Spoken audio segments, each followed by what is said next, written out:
Good morning, Daybreakers, and welcome back to another episode of Daybreak. We have so much in store for you today, from stories about poinsettias to raccoon sculptures.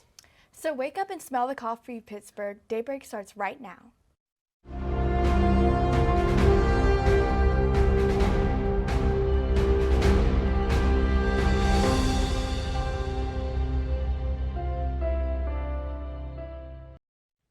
Pittsburgh's got that cozy fall to winter vibe this week. That kind that makes you want to get up and grab a warm drink and wrap yourself up in a big scarf. We'll start off with some crisp, sunny moments mixed with a few drops of rain. As the days roll on, temperatures start to dip, and by the end of the week, that chilly air is here to stay. You might even catch a few early snowflakes floating around. It's the perfect time to slow down, get comfy, and enjoy that in-between season before winter really settles in. After months in the making, there is now a 12-foot raccoon sculpture in the middle of Midvale's Rainbow Raccoon Park. This statue, however, is not just a pretty sight. Visitors can walk through the statue, take pictures with it, and you can even climb on top of it. The statue was revealed last month in an all-out event that lasted all day. There were interactive performers, food trucks, and an actual DJ performing inside the raccoon. Throughout the day, there was a crowd of people, both young and old, dancing around the raccoon. The inside of the raccoon is not just for DJs to perform in. There can also be poetry jams, comedy shows, and so much more. All of these great events are just a great way to bring people and business to Midvale. The park, formerly a junkyard, opened this year and needed a mascot. What better mascot than a massive metal raccoon? Well, if you're a lover of dance and flowers, then Phipps Conservatory has a special event for you. Poinsettias and Point Shoes is on November 24th at 5:30, 6:45, and 8 o'clock p.m., and also on November 25th at 5:30 and 6:45 p.m. Combining the beauty of flowers and the Nutcracker performed by the Pittsburgh Ballet Theater, this event is for families and kids of all ages. Tickets are $38 for adults and $20 for children, and doors will open 30 minutes before the start of each performance. So if you want to go and see the magic of dance and the beauty of nature with your own eyes, then go get your tickets now at phipps.conservatory.org. And if you enjoy the Nutcracker as much as I do, you can go see them perform at the Benedum Center on December 5th through the 8th.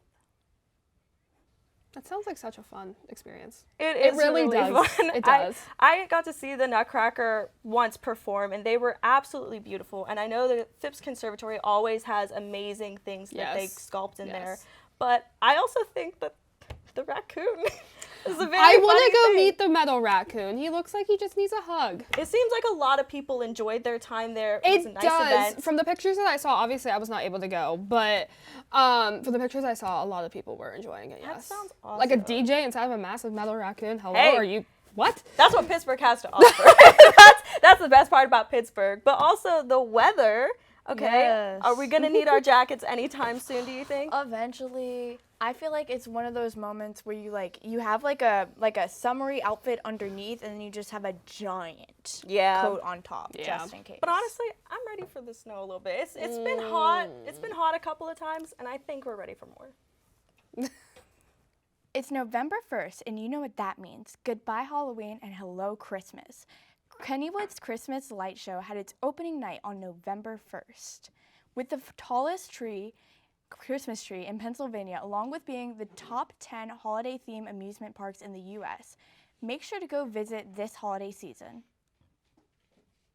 This year, Kennywood has added new additions to its holiday season with new Gingerbread Junction, immersive light show, and even new holiday-themed foods.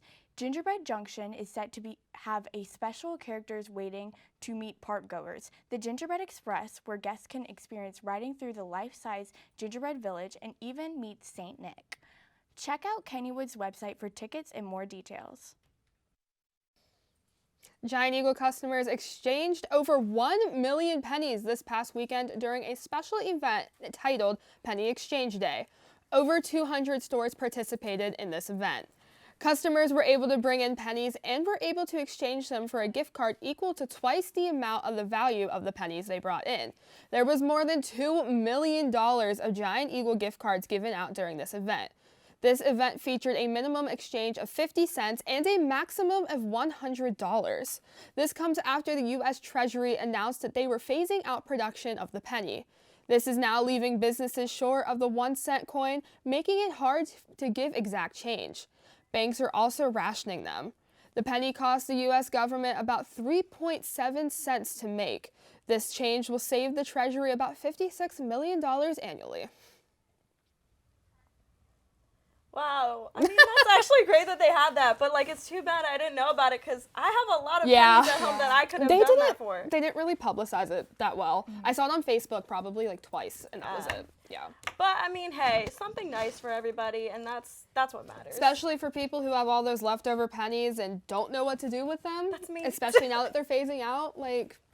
You can make some tap shoes out of them. The extra pennies. You could make tap shoes. You could. But also, I think the stuff happening at Kennywood's nice. I mean, the whole Yeah. gingerbread and everything. Yeah, I hope that like if I were to go in there that there would be like some smog and like a scent of gingerbread. So I'm just like when I leave I'm like, wait, I'm not a gingerbread man. I want to be a gingerbread man, guys. I really do. But no, that sounds so much fun. I think a lot of kids are really going to love that. Oh yeah, 100%. Yeah. Sugar. Come on. Well, if you're a Point Park student and you're looking for something to do next Sunday on the 16th, then why not go see Mrs. Warren's Profession screening? This was filmed live from West End and was directed by Dominic Cook, along with actress Imelda Staunton, known for her roles in Harry Potter and The Crown, and her daughter, Bessie Carter, known for her role in Bridgerton, a film about a mother and daughter conflict, as well as a social commentary on the finance circumstances that women faced and that forced some of them into prostitution. Screening time is at 1:00 p.m. and tickets range from $10 to $20. Just go to playhouse.culturaldistrict.org and order your tickets to go and see this inspirational film.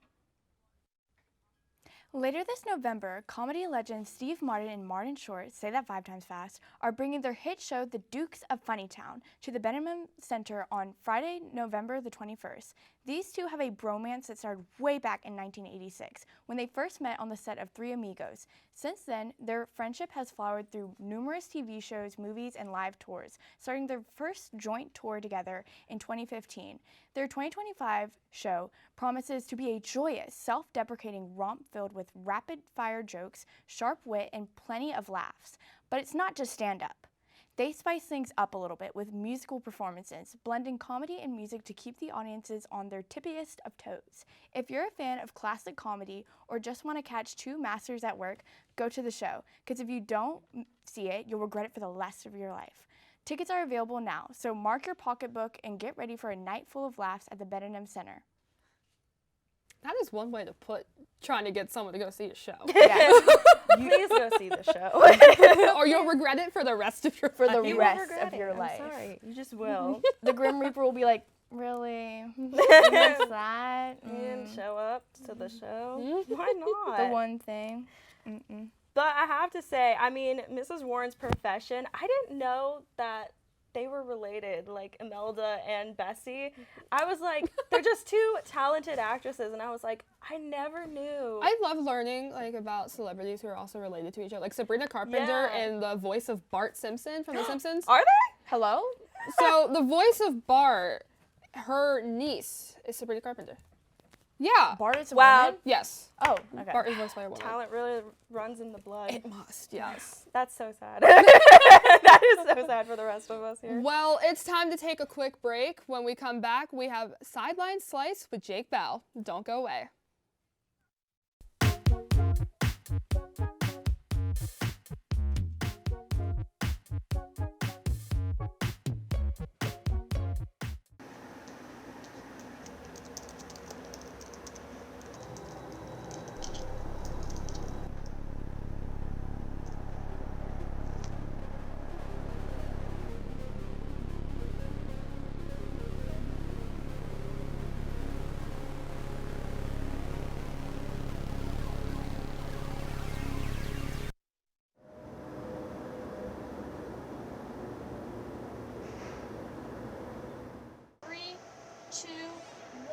Take them, cue them, open their mics.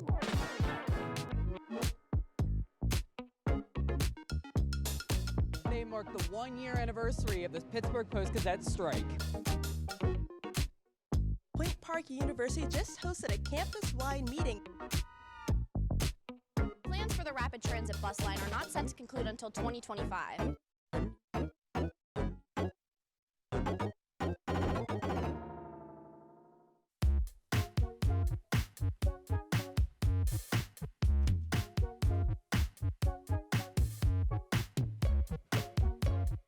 I'm at the exact location of where Three River Stadium used to take place, where the Pittsburgh Steelers and Pittsburgh Pirates used to play at, marking what could be the most dominant era in Pittsburgh sports history, the 1970s. Right now, I'm where home plate used to be, and this is where the first at-bat in the first ever night game World Series occurred back in October 13th, 1971, and the Pirates would defeat the Orioles 4-3 right here in a thriller of a game.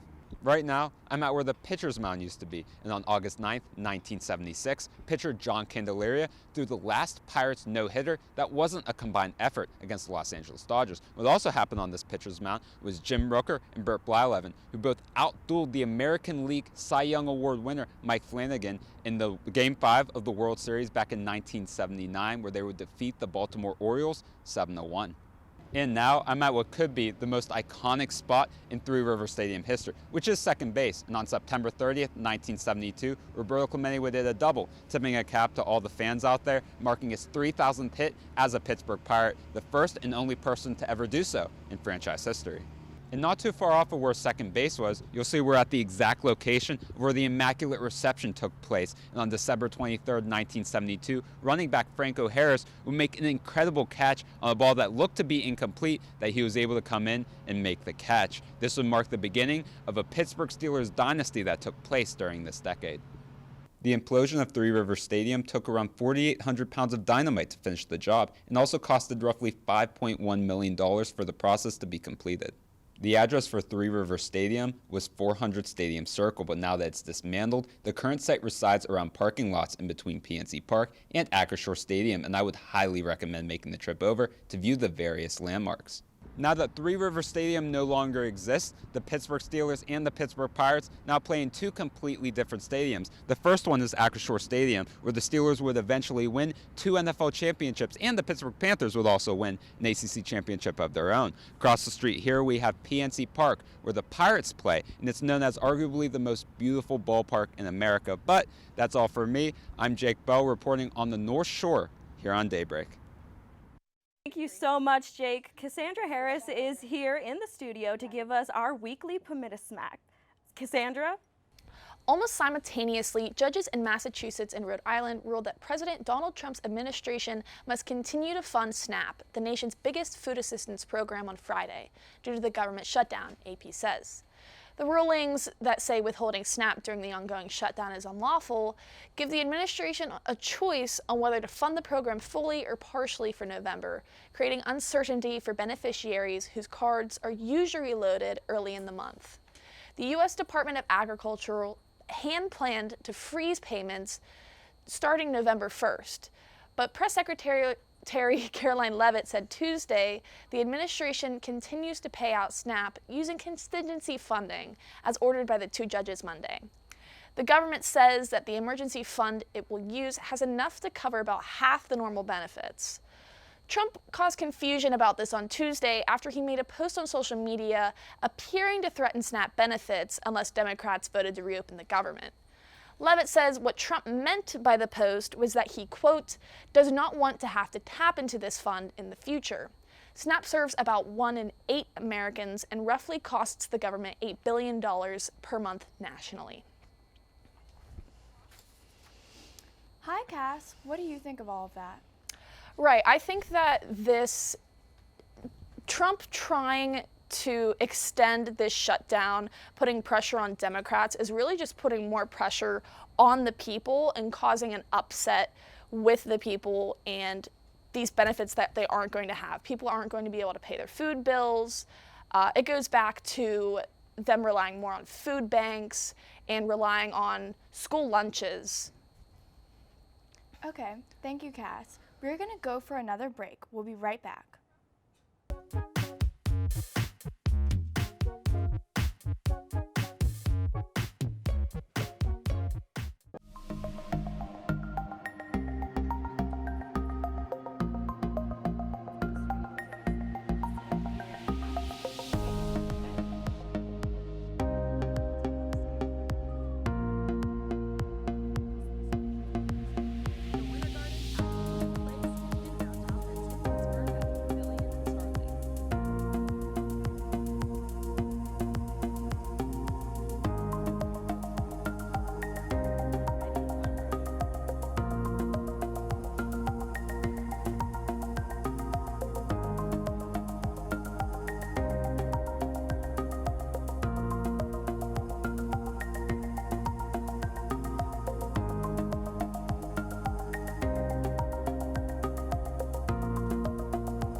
Welcome back, Daybreakers. We are now sending things over to Ava on a report about a drag queen Christmas. Take it away, Ava.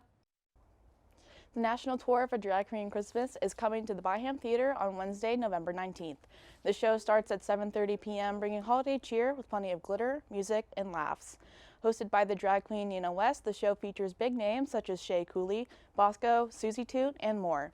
The show is known for being the longest-running drag tour, known for its over-the-top costumes, dazzling performances, and a mix of carols and comedy. The event is for audiences 18 and older, and there's also a VIP meet and greet option. The VIP option includes an exclusive photo shoot opportunity with the entire cast, an amazing holiday clack fan, and early entry, also including early access to purchase tour merch autographed by the queens. Tickets are available now at trustarts.org, and make sure you get your tickets soon because they are expected to sell out very quick.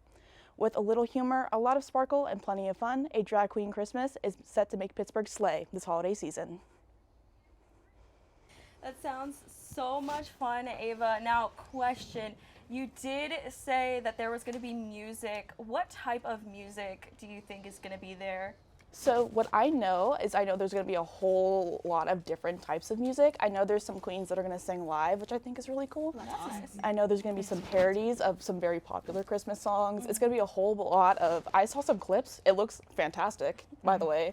A lot of glitter, a lot of showgirl vibe, and I think it's perfect for Pittsburgh. I think people are going to eat it up. They're going to slay. And do you plan on attending? I sadly cannot attend. I'm so upset by that, but I know that they're going to have a great time in Pittsburgh, and I hope they come back in the future. There you go. Thank you, Ava. Next, we have Alyssa Mandarak reporting on a story that will start to get you in the holiday spirit. Take it away, Alyssa. With construction in Market Square moving at full steam, the fate of one of Pittsburgh's largest holiday traditions was at large.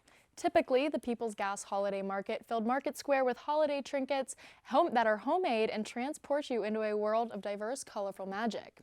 This year, the little village-esque stands for vendors at the market will take a field trip to the cultural district. Already, the stands are being built right in the middle of Theater Square. The market will officially open on November 21st, still featuring items made by local artists as well as goods from Germany, Bali, and Nicaragua. Until December 24th, you can peruse or purchase from the vendors just a couple extra blocks from campus. The event will feature live music and capture the true Pittsburgh holiday spirit. In normal Pittsburgh fashion, construction has made obstacles for many events, traditions, and routines, but this is not to fret that the holidays will be just as whimsical as it has in previous years. So, one of my favorite things in Pittsburgh is this Christmas market. Is there any shops that you are looking forward to seeing this year? So, every time I go, I never end up buying anything, which is really unfortunate. But I was looking, there's always really cute things. I love little glassware. I want to look for that if they have any. Oh my God, sorry. If they have anything, little wooden little trinkets are always super cute. So I guess we'll just see when I go to take a look on November 21st. I love that Christmas market. It looks really cute. I took a walk down there this morning and saw the little village, I think it's supposed to be a little German village that they copy, which is so cute and I love it. But yeah, I guess we'll just have to see in a couple weeks. Day of Giving is tomorrow, November 6th, and in honor of the event, Austin Carnes hosted a live podcast event with a special guest. Reporter Anaya Sierra was there and can tell us all about it. Anaya? The Two Jagoffs podcast is happening right here in Lawrence Hall, Fishbowl. The students, alumni, and special guests will be here discussing ways to learn about the Day of Giving event and as well as embracing Pittsburgh community leaders. The Two Jagoff live podcast, hosted right here in Lawrence Hall, has kicked off the Day of Giving event. Special guests were brought onto the stage to discuss how Point Park has provided endless opportunities for students and why the Day of Giving event is so important. That means the absolute world to me. For the last 6 months, we were planning Two Jagoffs Live, the podcast that I host each and every single week. We are in partnership with Day of Giving, which is obviously to raise a bunch of money for the students here at Point Park in the form of student-funded trips and extracurricular activities. So this event means the whole world to me. The event is a 24-hour celebration where students, alumni, donors, and staff all come together as a community to participate in activities. The event is also designed to promote welfare to others through donations of money raised for causes. Donors can also choose to directly support programs at Point Park to enhance students' education and experiences. The Day of Giving event is happening across Point Park University November 6th. Their goal is to raise $350,000. Reporting from UView Television, this is Anaya Sierra. One last time, let's all give one big round of applause to 2 Jagoffs Live.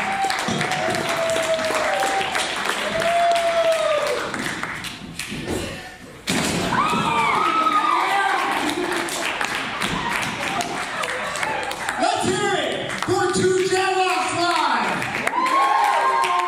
Amazing. Thank you so much, Anaya. We're going to take a short break and we'll be right back with Daybreak Hotline. Don't go anywhere.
Ring, ring, ring. It's time for Daybreak Hotline.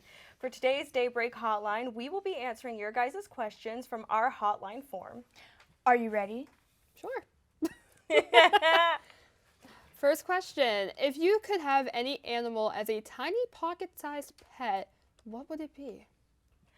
Honestly, my favorite pet is a puppy. I love dogs. So like it'd be like this tiny little thing to keep in my pocket, and like especially for like any finals that are coming up. Stress like, puppy. You stress just kind of puppy. pull it out, put it on your Guys, desk. we have a mini stress puppy. That would actually be super cool. What about you? I think it would be a peacock because they're beautiful. Oh, Yeah. A tiny little peacock. It's just like peacock that spreads its wings. What Just animal would fancy. yours be? Koala. I knew somebody was gonna say it. I love A koalas. little koala. I have a little koala jelly cat on my bed. Ooh. They're my babies. All right, your second question. If you could have liquid dispensers on your fingers, what would the liquids be? What kind of liquid are we talking? Honestly, all 5 of mine are going to be Alani New energy drinks. If you know me, you know me. I always have one on me. I think for me, I would definitely do some sort of like Bath and Body Works like favorite fragrance because like Vanilla Bean Noel. Yes. Oh my god. Because like wait, but they also had like this pumpkin spice one that I use a lot, especially for like the holidays. Yeah. But like I go to Bath and Body Works so much just for their fragrances. Like I spent like $1 million there. Might as well. I'm gonna pick an evil thing. It would be oil.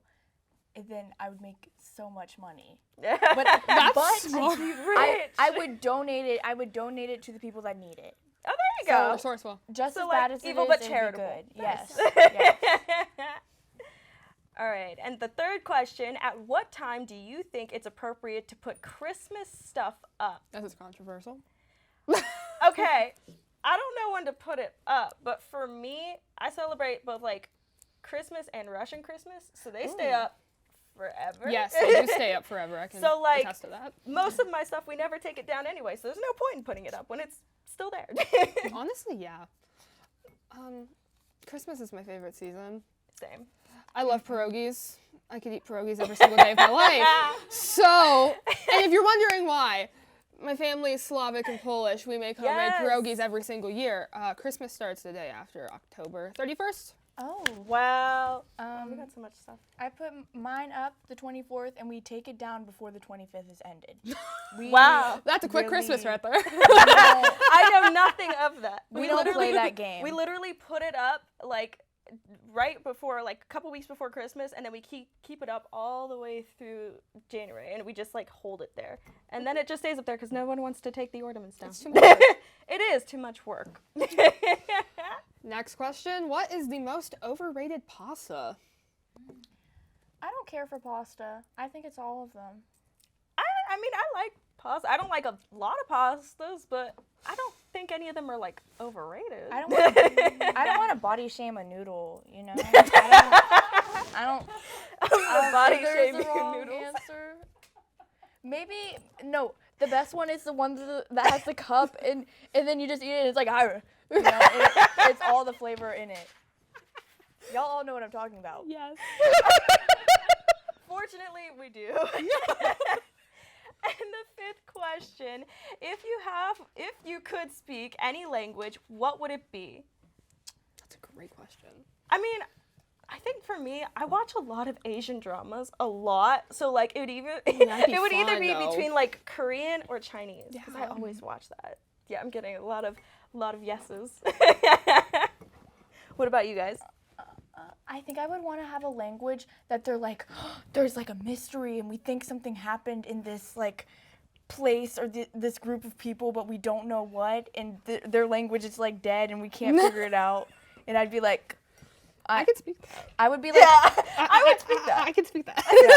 I could speak that right now. It's just me talking, but nobody wants to listen. Yeah, but exactly. other than that, I could definitely speak it. Yeah. What about you?